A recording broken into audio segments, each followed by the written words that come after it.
Angin dari gunung. Sejauh mataku memandang, sejauh aku memikir, tak sebuah juga pun ada. Semuanya mengabur, seperti semua tak pernah ada. Tapi angin dari gunung itu berhembus juga. Dan seperti angin itu, juga semuanya lewat tiada berkesan. Dan aku merasa diriku tiada pula. Dan dia berkata lagi, lebih lemah kini kau punya istri dan juga anak. Kau berbahagia tentu.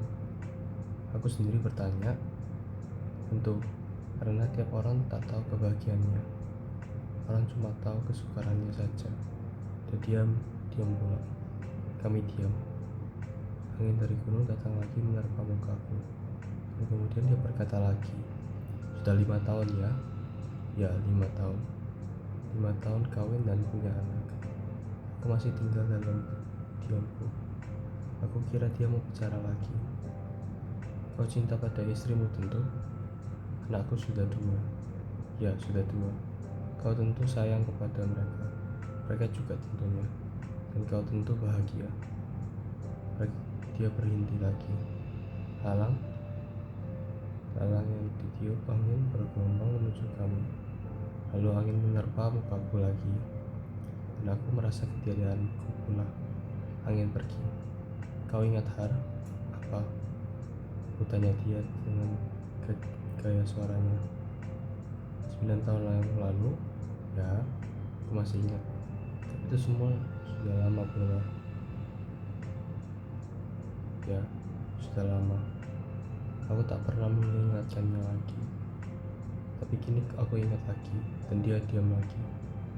Dan memandang di jauh arah gunung itu. Ketika itu macam sekarang. Ketika itu seperti itu juga. Tapi tempatnya bukan di sini. Aku masih ingat sekali kau menggenggamkan jariku erat sekali, aku biarkan dia tergenggam. Dan dalam tekanan genggamanmu, aku tahu kan mau bicara. Aku tahu kau mau bicara, dan aku menunggunya. Tapi kau tak berkata apa-apa. Masa itu, masa kanak-kanak kita, kataku. Tapi cepat kemudian aku jadi kesal telah mengatakannya. Ya, katanya dengan suara takjub. Jari-jariku itu sudah tidak ada lagi kini. Kedua tanganku ini, kau lihat, untung karena perang. Dan aku tak lagi dapat merasa bahagia sepertimu. Biar kau menggenggamnya kembali. Mulanya aku suka menangisi segala yang sudah hilang. Tapi kini aku tidak menangis lagi. Tak ada gunanya menangisi masa lampau, buat apa? Aku jadi sentimental dan hatiku terteriak. Meneriakkan 1000 kenangan yang datang mengharupiku. Aku coba membuang segala kesenduan. Aku menjadi tamak tenggelam lainnya. Dan angin meniup lebih satu tersenja. Rasanya lagi. Serasa dari nyanyian hibah bersenja. Tak ada gunanya katanya. Tak ada gunanya katanya lebih lama kemudian. Dan aku menunggu dia bicara lagi. Tapi itu saja yang dikatakannya. Tak diteruskan. Kedua tangannya yang butung itu diacungkan ke depan, disilangkannya dan lalu digosokkannya. Melihat itu, aku mau terseduh seperti ketika pusara ibu mau ditimbuni. Kau punya anak, punya istri. Dari itu, kau punya pegangan hidup, punya tujuan minim. Tapi yang terpenting kau punya tanganmu. Hingga kau dapat menjabati saja apa yang kau mau. Sebagai suami, sebagai ayah, sebagai laki-laki, sebagai manusia juga, sebagai yang kita omongkan dulu. Alangkah indahnya hidup ini kalau kita mau berbuat apa saja. Tapi kini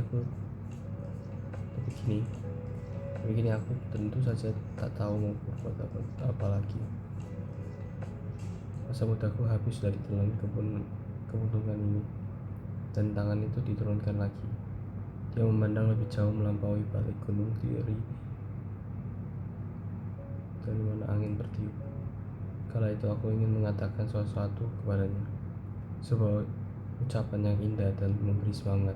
seperti dulu sering kuucapkan untuk anak buahku di front barat. Tapi bagaimana aku mengatakan kalau semangat itu sendiri telah kulemparkan jauh-jauh pada suatu kali. Dulu aku cantik juga, katanya pula, bahkan tercantik di front barat itu. Aku tahu semua orang akan menarik perhatianku padanya. Semuanya mau mati-matian dan bekerja berat di depanku. Semuanya mau berjuang membunuh musuh di dekatku. Tapi ketika musuh datang, aku kebetulan tak ada di sana. Mereka habis lari kehilangan keberaniannya. Kalau pemimpin angkung datang di front, di waktu aku pertempuran, di waktu adanya pertempuran, aku menjadi sibuk.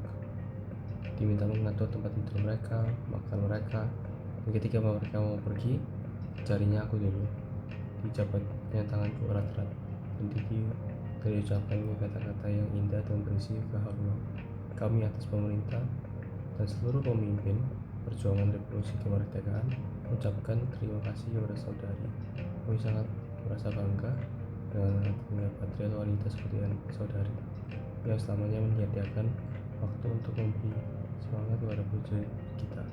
Kami juga yakin kalau saudari tak di sini, tentu front ini sudah lama dikepung musuh. Begitulah, kalau ada orang sakit, aku juga yang merawatnya. Di waktu malam-malam yang damai, mereka minta hiburan. Aku berjanji, mereka memetik gitar, dan mereka dapat melupakan segala hal yang menekan. Dan di waktu itu, aku sering merasa dijumur, tanganku masih kurang. Aku mau tanganku lebih banyak lagi, kalau boleh sebanyak jariku. Tapi sekali pernah juga aku berpikir bahwa hidup seperti ini tidaklah akan selamanya berlangsung. Suatu masa kelak akan berakhir. Dan kalau perang selesai, aku ingin bersekolah lagi. Sekolah apa? Aku pun tidak tahu. Yang aku tahu cuma tambah banyak ilmu, tambah banyak yang dapat diperbuat. Itulah semua. Satu demi satu ucapannya berjagoan dalam hatiku. Dan kini aku mengenalnya lebih mencacat, bersenja, lebih menusuki. Aku jadi tak berani mengangkat soal kepalaku. Makin lama kian terlukai keseluruhan adanya mendekatnya. Matahari ketika itu sangat cerah. Bayangan pohon manggis bergelutan pada rumput hijau. Dan di kiriku, ditutup mengundurkan kakinya. Kaki itu kaki yang dulu dijaga, kaki yang pernah menggodaku. Sekarang kaki itu terhampar begitu saja, dan aku dapat memandangnya lama-lama. Dan kaki itu berbicara apa-apa lagi bagiku kini, dan perasaanku tidak seperti dulu lagi. Justru itulah yang menyebabkan aku merasa dibilaukan perasaanku sendiri. Hendak ku elus kakinya, hendak menceritakan sejarah hidup Helen Keller. Bahkan hendak ku katakan juga bahwa aku mau memelihara dia. Itu tidak pantas. Aku mau mengabdikan kepadanya. Hendak ku minta dia menjadi istriku juga. Tapi aku sudah punya istri, Tina, dan aku sudah punya 2 anak, Agus dan Harni. Ketika aku sadar jalan itu buntu, aku menyesali diriku sendiri, juga menyesali segala yang sudah terjadi. Dan aku bisa berdoa untuknya. Doa terasa tidak aku rasakan dulu. Tapi tiap orang untuk punya doa, dan doa sekedar doa dari gunanya.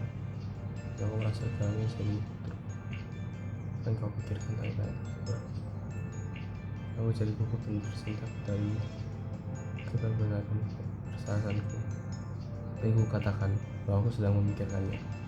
Masa dipikirkan lagi, katanya. Apa gunanya? Semua sudah sewajarnya, bukan? Apa? Tanyaku ragu-ragu. Kau memikirkan aku kan? Tidak setepat itu benar. Aku sedang memikirkan apa yang hendak kulakukan. Untuk apa? Untukmu. Sia-sia saja.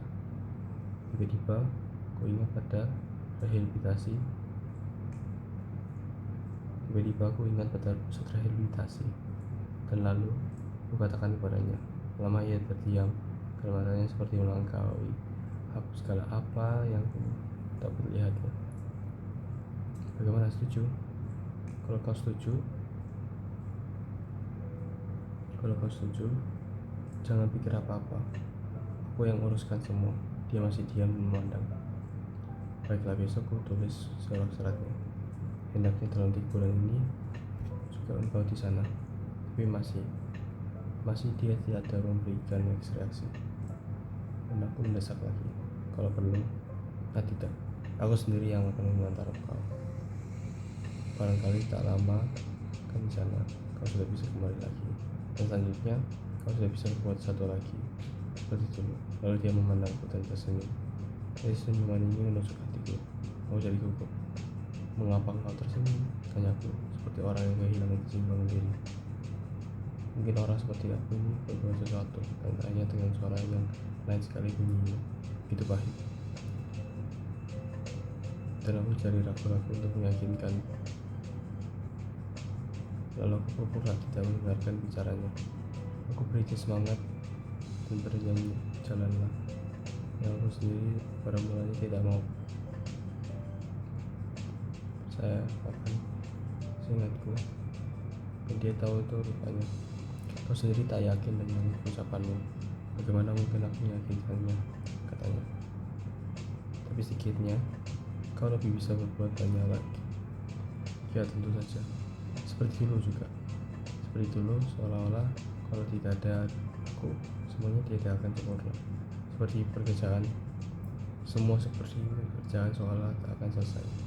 Semua orang memerlukan tenaga aku, semua orang jatuh cinta padaku, semua orang haus akan segala yang ada padaku. Setelah itu apa lagi?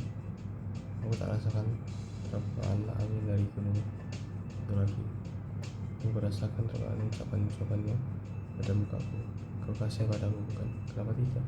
Ya tentu saja kau kasihan padaku, karena kau merasa diri di tempat yang sangat tinggi, sedang aku jauh di bawahmu. Lalu dari tempat yang tinggi itu, kau memandang kepadaku. Oh, alangkah kecilnya kau, Nun, katamu. Aku memantau ucapannya, tapi sebelum aku dapat, dia berkata lagi, katanya, seperti tadi saja, kau bukannya aku yang menegurmu. Tapi kan kau tahu, kau ada aku lagi. Bukan. Tapi, kalau bukan aku yang menegurmu, kau takkan tahu kepadaku lagi, bukan?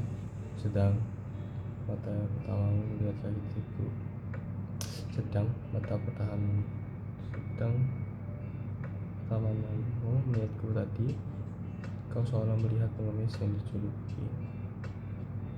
Alangkah cepatnya segalanya berubah. Lebih tepat lagi, seorang melupakan seseorang meski pernah orang itu dicintainya. Aku ingin memandangnya tepat, hendak mencoba menyatakan bahwa segalanya memiliki alasan-alasan tertentu. Ingin aku memandang matanya, hendak meyakinkannya seperti pernah kulakukan dulu padanya.